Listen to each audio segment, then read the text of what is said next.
So we're very happy to welcome you to Columbia University to celebrate our newest Nobel Prize winner, newest Nobel laureate, Professor Joachim Frank, Professor of Biochemistry and Molecular Physics and Biological Sciences. Our congratulations first and foremost to Professor Frank, who shares this prize with Richard Henderson of the MRC Laboratory of Molecular Biology in Cambridge, England, and Jacques Dubochet of the University of Lausanne in Switzerland. I'd also like to acknowledge Joachim's wife, Carol Saginaw, in the front, Lee Goldman, Executive Vice President and Dean of the Faculties of Health Sciences and Medicine at Columbia University Medical Center, whom I'll turn this over to in a moment, John Coatsworth, the Provost of the University, Richard Axel, University Professor at Columbia, and also a Nobel laureate, and Marty Chelfie, 2008 laureate, Tom Maniotis, who leads the Precision Medicine Initiative and also was the chair of biochemistry, Liang Tong, chair of the Department of Biological Sciences, and all of you from the Columbia University Medical Center and the Department of Biological Sciences in Morningside who are here to celebrate this moment.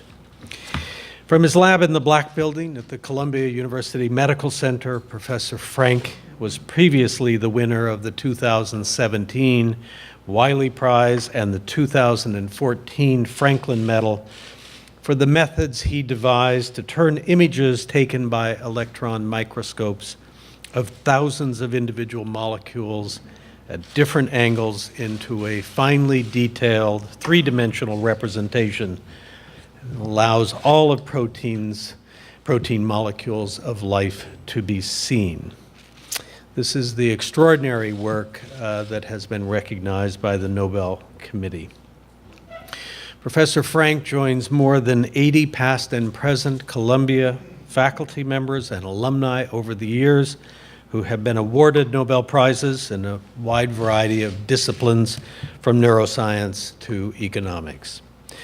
This year's prize is a testament to the excellence of our biomedical research, which brings together faculty members from across both the Medical Center Uptown and Morningside Heights. But today is Professor Frank's day, and we are proud to have him as our newest Columbia Nobel laureate. And let me just say, personally, this is the kind of work that usually dates back many, many years and even decades. And so it's, in truth, something that we share with many institutions in the world of basic research. And this is something that we take as an affirmation of what it is we do in academic work in fundamental research. A person who lives by a desire to understand something better in the world is driven to do that. And sort of selflessly pursues that to the point where new knowledge is developed that has a profound effect on humanity. So we take pride because this is a symbol of what we do, not always as well as these individuals by any means, but we strive for that. So Professor Frank, congratulations to you on this very special day. Now,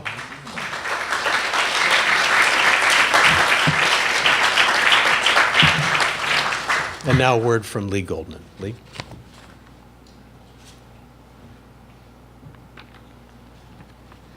Well, I'd like to reaffirm what President Bollinger has said, also congratulate Carol, but as you said, this is Joachim's day. It's really extraordinary and very special.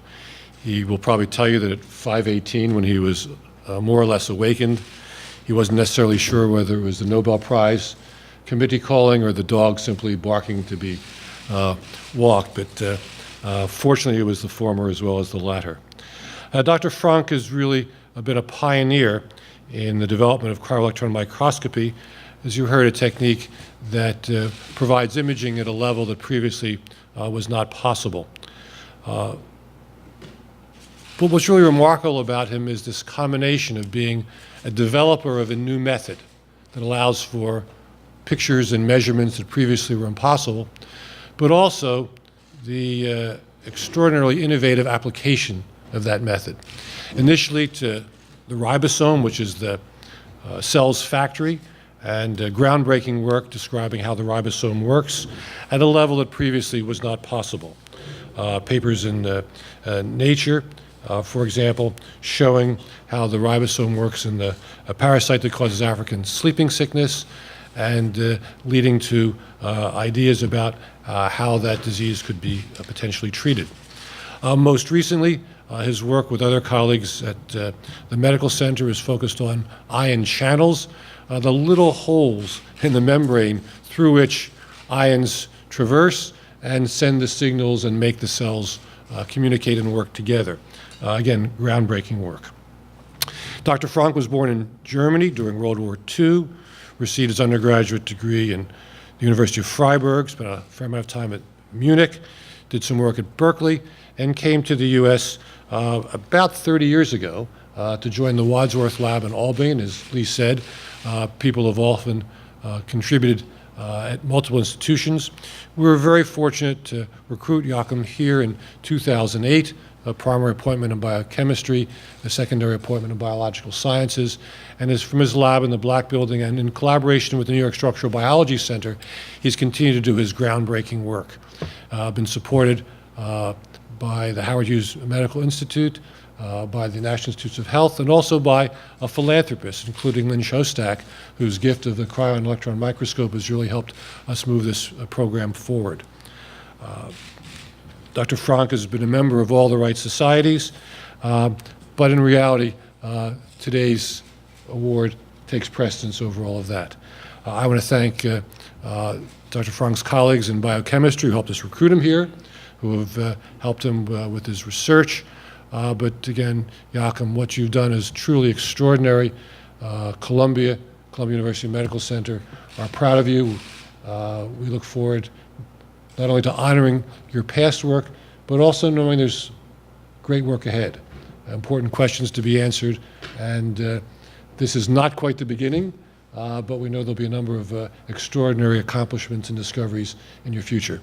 So on behalf of everyone at Columbia University Medical Center, congratulations.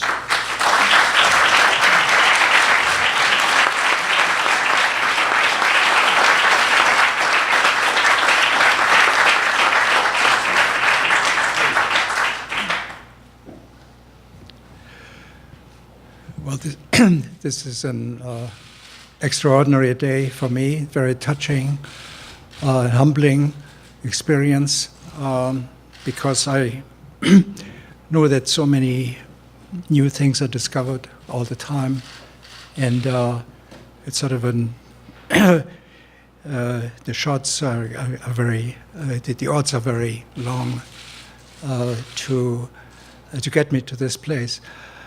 And I just really, I'm supposed to be brief in my remarks. I only want to say that I wouldn't be here without the incredible support by very gifted students that I had the privilege to have with me and be able to train the postdocs and students, research associates, who all contributed pieces of this, immense puzzle.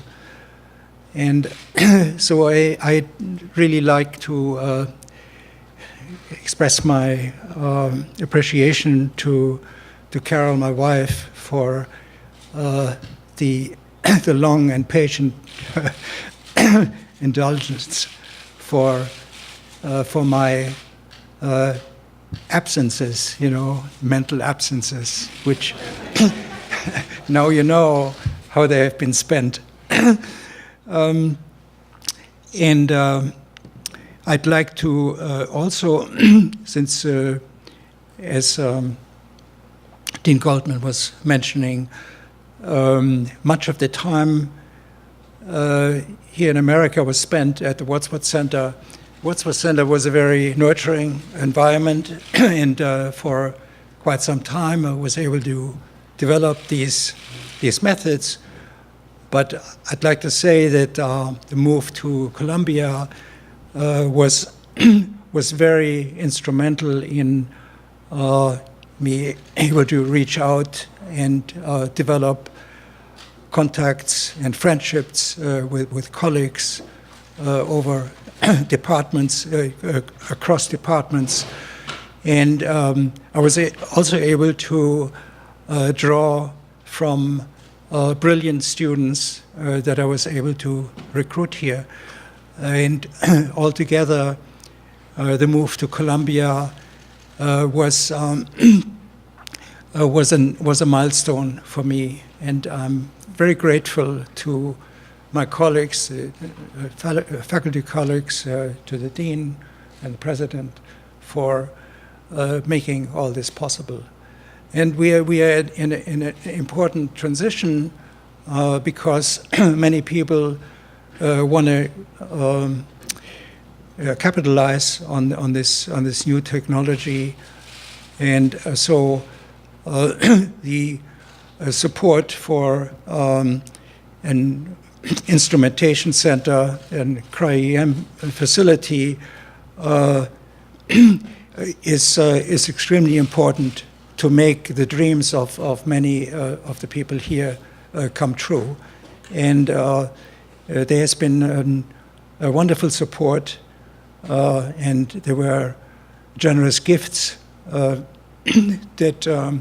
have made possible the acquisition of new instrumentation.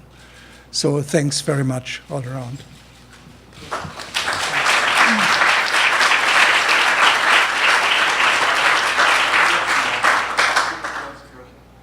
I know that we have cameras. I don't know if we have any journalists here who have questions. This is for press. Just Professor Cron, if you could describe what it was like getting the phone call this morning. Well, a very confusing experience, because we mentioned this dog, and we've been anxious every morning because it's been waking up earlier and earlier, and today I was sure it's going to be woken up by the dog, but instead this phone call arrived, and then when the phone rang, I wanted to actually be sure that Carol didn't dismiss it as a crank call, because I knew the sensitivity of the date. So sure enough, there was a Swedish accent, and then everything that followed. So it was amazing, and all I could say over and over again, this is wonderful news. I didn't know anything else to say to these people in Sweden. And they kept apologizing for waking me up so early. Any other questions from press? Because students and fellow faculty members who are here, there'll be time to chat afterwards. Anyone else on the line or no? If not, we'd be glad to wrap it up. President Bollinger, Dr. Nobel, thank you so much. Thank you.